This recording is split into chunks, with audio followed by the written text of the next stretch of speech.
empathy, sympathy, compassion. What's the difference between the three? Well, my next guest on this episode of Unleash Your Audacious Confidence will share with us how to boost your confidence developing empathy. So stay tuned.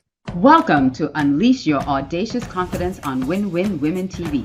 This show is all about sharing the tips, tools, and techniques that will allow you to step boldly in the direction of your dreams despite your feelings, fears, or past failures, to imagine what's possible for yourself and live the life you deserve.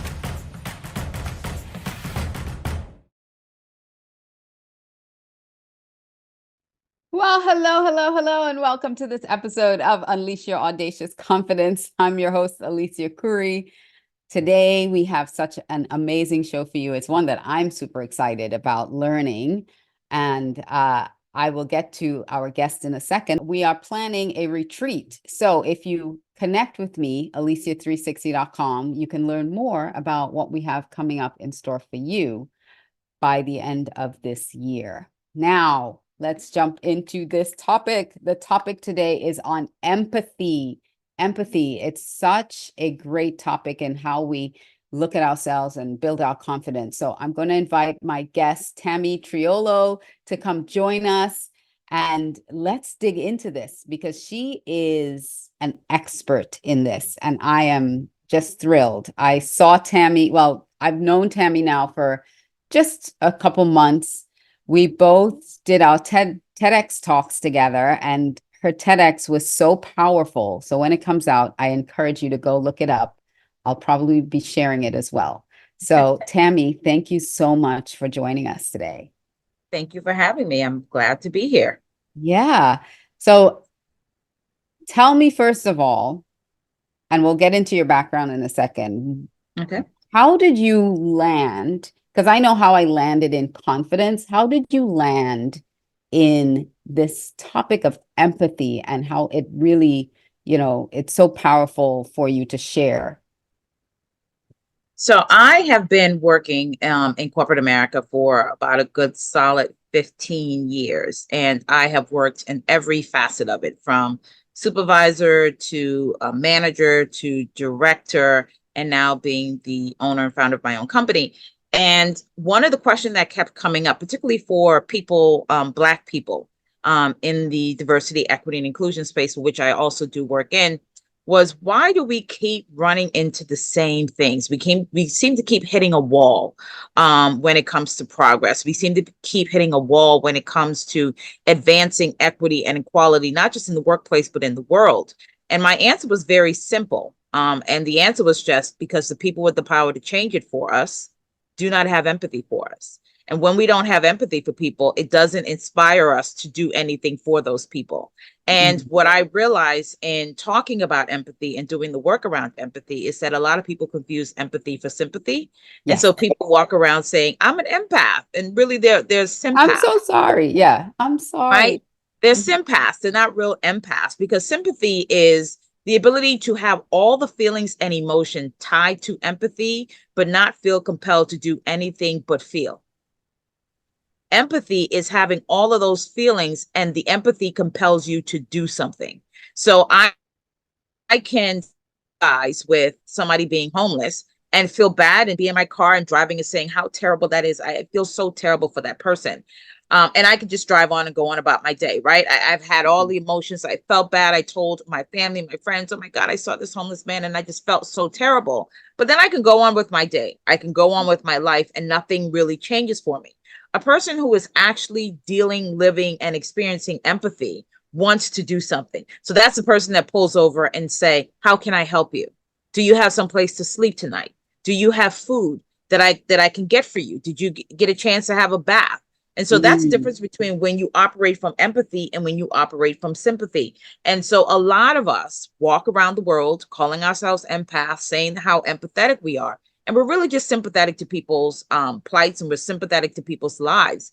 And so my work is about getting people to move from sympathy into empathy that spurs us into action. Right. So the action is compassion. So then it moves into that compassionate action. right? Correct. So at the beginning of this, I said empathy, sympathy, compassion. Like, what's the difference? So you just laid it all out for us perfectly. Like, Just walked you yeah, through it. walked us right through it. Yeah. So empathy moves you to compassion. Sympathy more or less just gives you the feels, and then you go on with your life, and you're like, oh my gosh, that's so horrible, that's so terrible, I can't imagine. You can't But you imagine. have, yeah, but you don't do anything about it. You don't do anything about it. And Yeah. the people around you don't expect you to do anything about it. I don't know if you've ever been talking with a friend that you're with them and they're having lunch or dinner, and they say, oh my God, I saw this thing happen, blah blah, and they talk about it like feeling all the feels, and then we go on to eating or we go on to drinking, right? And it feels so disconnected to me a Mhm. lot of times when I'm encountering those people, because when I'm hearing the story, everything in me makes me stop, and then I start thinking, what could have been done? Right. Whereas the person who's telling the story has just moved on to the next thing. So what do you guys want? Do you like blue cheese or do you like ranch? And it's such a mind like freeze for me, because it's like, you just told me you saw somebody being harmed. You just told me you saw Mhm. somebody, a kid, on the side of the road. You just told me you saw an animal, and you just told me express all of these feelings about it, but then you just moved on to the next topic. And I'm still sitting here thinking, where do we go to help these Where, people? Like, right, where are they okay? are they okay? Do What we can we get up and do? go do something, right? What Yeah. can we do? Yeah. So that's how I like to explain the difference between sympathy and empathy for people, so they get it. Empathy makes you want to do something. Sympathy just requires that you have all the feelings. And the feelings that you have around sympathy is just as strong as the feelings you have around empathy, which is why I think people confuse the two. Mm-hmm. Right. So if you and I are having a conversation and we're both expressing the same emotions, the person outside of that conversation can't tell who's the empath and who's the sympath in that conversation just by looking. The way they can tell the difference between the empath and the sympath is one wants to do something and the other one is fine with not having to do anything. Mm. Yes.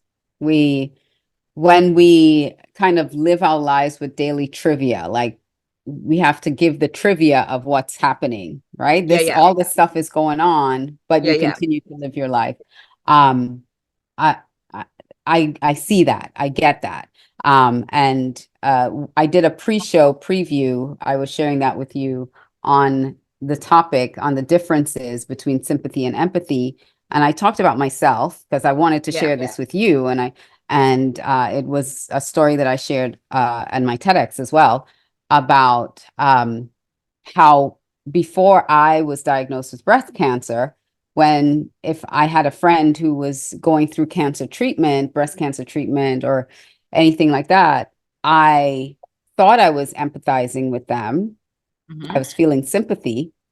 mm-hmm, And through the treatment, I could empathize in some ways with what they were going through because when I was pregnant, I had some of those same symptoms as when you're going through chemo treatments. But I was never spurred to do anything differently. yeah, So I was sympathetic. pathetic.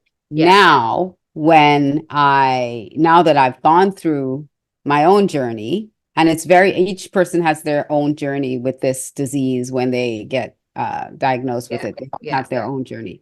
But now I have resources, I have tools, I have things yeah, I can share give, with them. I yeah, have things that I can give to them.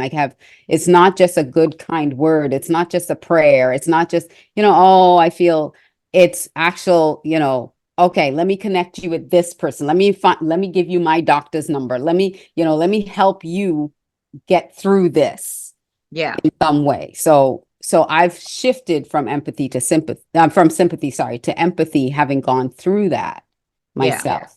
yeah, Now, let's go into the workplace with this because we want to build confidence in leadership and we want people to see this. So how, using my example, how can someone, especially when you're doing DEI work, mm-hmm, who has not experienced what a minority has experienced, whether it's a Black woman, a woman, or, they've not experienced it, someone in leadership, how can they develop empathy for someone who keeps hitting that glass ceiling and not being able to get anywhere in the organization?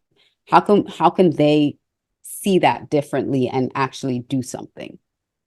So a lot of us, because we understand empathy to be those of us who just understand it from the most primal level, right? Like whatever the dictionary says, it's to place yourself in the shoe of another, to imagine yourself, having that experience. And sometimes that's not enough, which is really why I developed the empathy scorecard.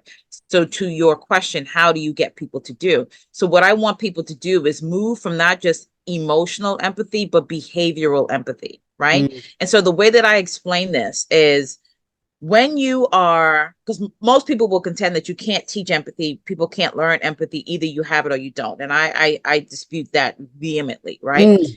So the way that I try to explain this to people, when you make a decision about your body, so let's say you're overweight and you don't want to be overweight, you want to have a fit body, you want to know what it is to run a few miles, you want to say that you're a runner, you want to do all those things. Now what you want and where your body is two separate things, right? So first is acknowledging that my body is not in the place to do any of the things that I want it to do.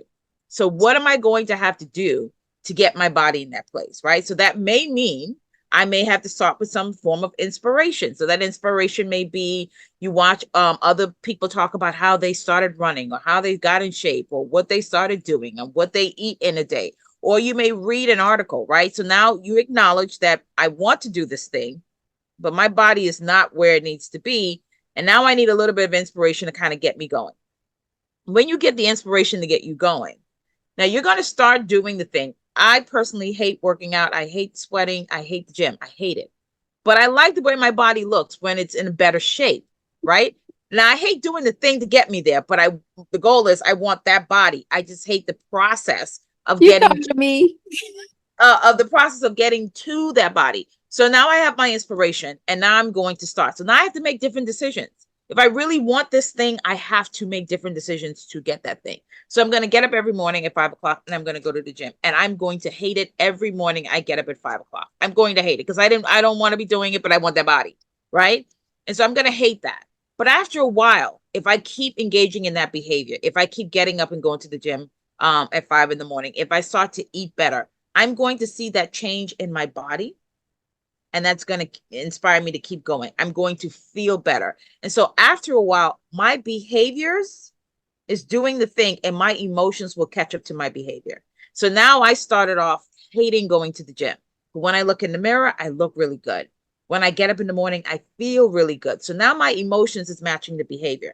So for people who are in leadership, the first thing is to acknowledge, do I or do I not have empathy? Because a lot of people don't really know if they have it or not, which is why I developed the scorecard to help people identify, do they even have empathy, right? And then once you identify, do you have empathy? The scorecard is a list of behaviors. The first behavior is, do you actively listen to people? Because you don't actually have to go through anybody's experience to be able to actively listen to what they're saying to you and how they're expressing their experiences in the world and with you.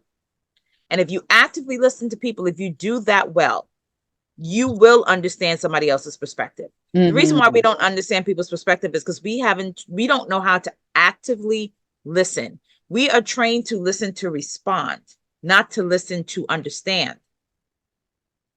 So if you do the behaviors of actively listening, you're going to understand people's perspective, even if it's different than yours.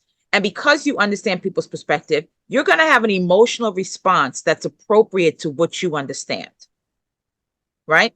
And then if your emotional response is appropriate to what you understand, you're going to want to offer helping behavior. So for that question of how people build this, you build it through behaviors. And if you engage in these behaviors as listed on the empathy scorecard, your emotions is going to catch up to that behavior. When you see that your employees now trust you, when you see that your employees now come to you in real time and feel heard by you, you're going to want more of that.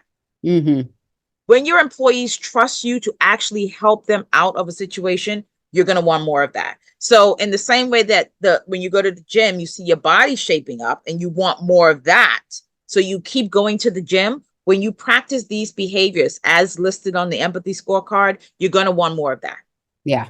Notice your children come to you and actually talk to you and tell you the truth without fear. You're going to want more of that. When your Right. children understand that mom has empathy and mom is not going to pop off, or my wife isn't going to pop off, or my dad, whoever's not going to pop off, that you're going to want more of that. Whenever we get positive reinforcement, we want more of it.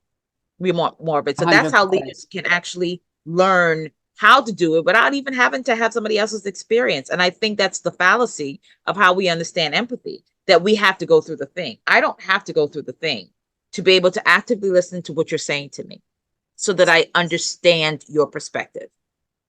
Yes. Oh, I love that so much. And as you were talking, so many things were hitting my memory. One of them is when you start sharing something with someone and they immediately dismiss your feelings about it because they don't have that same experience. I have this one person that is a white male, that when I start sharing something from my perspective, it's immediately like, oh no, that's not true. I'm like, wait a second. And I have to reset and say, as a white male, you might not believe that's true, but as a Black woman, this is the fact. This is the truth for us. This is what happens. So you can't understand my experience because you haven't walked in my shoes as a Black woman, but you can't dismiss what I'm telling you because you don't have that experience as someone else. So I think Well, the that's reason why he really valuable. dismisses it is because he didn't actively listen. What I said before is that Yeah. people listen to respond, not listen to understand, right? So if you engage in the scorecard, you're engaging in behaviors. My scorecard is not designed to have you engage in your feelings, Right. right? Your feelings will catch up. But what I'm trying to get people to do is start modeling the behaviors of empathy. It is empathetic to actively listen to somebody, to say, I am not going to be distracted by this or that, or be doing something else. Just imagine when you're talking to somebody, and maybe you're talking to somebody about something important or something that hurts you. And the person is like, yeah, I'm listening. And they're moving over here. No, I'm paying attention. And they're doing all these things. And you keep talking. There's a lack of empathy in that, because somebody is trying to share with you something. And you're demonstrating that whatever it is you do have to say is not as important as me getting the plunger out the bathroom to unclog the toilet. Whatever they're doing. Whatever it is that you're doing at the whatever it time. is that they're doing. So active listening is a form of empathy. It is to say that I'm going to give you my time and attention, and I'm going to listen to you, to hear somebody's perspective and understand it. And I think for a lot of people, they get trapped in this understanding perspective because we assume that to understand somebody's perspective is an endorsement of the perspective, and it is not. It just means I understand your perspective. I've heard I understand how you got here. I understand why you made that decision, even if it's not a decision I would have made. I at least understand why you made it because I actively listened to why you told me you made that decision. Absolutely. I had a guest on the show, and he codified listening, and his book is called Deep Listening, and it's really fascinating. So it's just another level of listening to understand. So yes, active listening and deep listening really helps you build that understanding. As you said earlier, when you can understand where people are coming from, you can build that empathy a lot easier. Yes. And it's all in behavior, behavior change. It's all behavior change. Like James Clear says in his book, Atomic Habits, as you were talking about building that body, he says, I love the way he puts it, how you need to just start having the habits, like developing the habit. So what is the habit of a healthy person? Okay, healthy person will get up and go to the gym. You don't necessarily have to go your first day and work out, because another thing he says, I love this quote. He says, we like to optimize a habit before we've built the habit. Exactly. So January 1st, someone wants to jump into the gym and go an hour and go on all the machines. No wonder you hate the gym, because you haven't even built up your stamina for the gym. And then after 2 weeks, you're just like, I'm done. I'm exhausted. I can't do it. So he's like, just get in your car, drive to the gym, sit in your car, drive back home. You've gone to the gym. Just keep building because you're building little habits at a time to get you there. So listening, active listening, deep listening is one of those behaviors that you need to do in order to start building that empathy. Now, your empathy scorecards, how can people get those scorecards and begin to start using them? Is there a process to using them? Do they have to engage you to use them, or can they just get them to use them? So when I developed the empathy scorecard, I wanted to give people an entry point to my work, because a lot of my work is in corporations, and my one-on-one mentorship and coaching programs sometimes isn't financially attainable for everybody, and I understand that. So I wanted to give people an entry point to the work of empathy. And so the empathy scorecard is a self-evaluation tool. I'm not involved in it. It is you sitting with you. So you have to engage with those questions honestly. And I encourage you to engage with them honestly so that you get an accurate response about where you sit in regards to empathy. You can go to my website at pcqconsulting.com. There's an empathy scorecard, and that scorecard gauges how you give empathy out. And then there's a self-empathy scorecard. How do you turn empathy in? Yeah, let's Do talk you know about how that to, a second. Let's do talk you know how about to give that to yourself? self-empathy. Yeah. Yeah. Yeah. Because that area is an area that helps build self-confidence when you have self-empathy. When you Because so have many people self-empathy. beat themselves up. Yeah. Yeah. So what I've noticed in my work is that a lot of people who and this was true in the feedback that I got from people who got the empathy scorecard. And I said to them, I said, if you did well on the empathy scorecard, be prepared to bomb on the self-empathy scorecard. And I have yet one person to tell me, no, I did great on both. Everybody who did well, if they scored very empathetic or empathetic on the empathy scorecard, bombed on self-empathy. Because a lot of times what people do is we will give out empathy as a way to disguise our own self-loathing. Mm-hmm. The loathing we feel about ourselves. We make other people worthy of the gift of empathy. We make other people worthy of the gift of compassion. We make other people worthy of setting boundaries with us, but not us being able to set boundaries for ourselves. And so I said, okay, well, if we're going to talk about the empathy out, let's talk about the empathy in. And so the scorecard on the self-empathy scorecard talks about self-awareness and self-reflection, self-compassion, self-talk, setting boundaries, intuition, and leaning into it, right? And so for as much as the work we need to do empathy outside of us, we first got to do that work inside of us. It has to start with us first. And when we really love ourselves and engage ourselves with empathy, it is easier for us to give empathy out. And a lot of people who struggle with empathy, giving it out to other people, have very little regard for themselves. Because they believe, if I'm not deserving of it, why should this person Maybe. I can't tell you how much my heart is singing right now because when I talk about the 7 secrets to audacious confidence, knowing yourself and loving yourself, that's self-love, that's self-care, that's compassion and giving yourself grace, and all that is part of self-care. All that is part of self-love, and empathy for yourself is self-love. And a lot of people, a lot of women, when I come across, you're speaking exactly that. They find it hard to have that self-love. The self-talk is bad. Someone once said to me, my head is a neighborhood. I don't, inside my head, my own thoughts is a neighborhood I should not be in. I need to get into a different neighborhood. She's like, that's a bad neighborhood up there sometimes. And then when you realize that your thoughts are a bad neighborhood for you, you need to shift that. You need to change that. And developing empathy is something that will help you build that internal confidence of knowing and loving yourself. So that is gold right there. So go to pcqconsulting.com and check out the empathy scorecards, the self, once for self. And if you have an organization or if you're part of an organization, get the empathy scorecards for yourself and your team. That will be brilliant work to do. So just share with us a little bit about your TED Talk.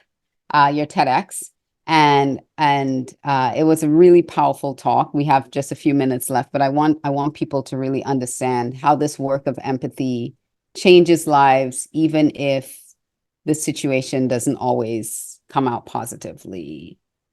So when I was putting together my TED Talk, because empathy is incredibly important to me, my TED Talk was around a nurse that had been recruited by the company that I was working for, and my job was to manage their assignments here in the U.S. And when I encountered this nurse, there was something so recognizable in her to me, and I talked about this in my TED Talk, that what I recognized in her was a woman who was being abused. And because, to your point about having gone through breast cancer and having a deeper level of empathy, not just sympathy, but empathy for people who go through it because you've had your own experience. I had my own experience growing up with domestic violence with a father who was abusive. And so seeing her had this immediate connection to her. And folks will have to wait for the TED Talk for the conclusion of that. Yeah. But it didn't turn out the way that people, I think, expected it to turn out when I was doing my TED Talk. And I almost didn't put it in the TED Talk. And kudos to my coach for saying, no, you got to put it in because nobody's expecting that ending. But the point of my TED Talk is that empathy is never lost. Like you're never going to lose on giving anybody empathy, right? And so the return, even if the return isn't from that person, the return is always to you. Because of that experience, empathy has become my life work, right? And so I am continuing this work that started from that encounter. That encounter. And so, the work that I do is a gift to my mother, who modeled empathy for me throughout my life. It is a gift to my first grade teacher, who told me I was the smartest student she'd ever known.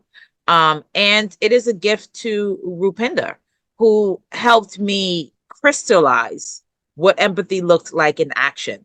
At the time back then, I didn't know that. I was just kind of operating from the place of caring about another human being harmed.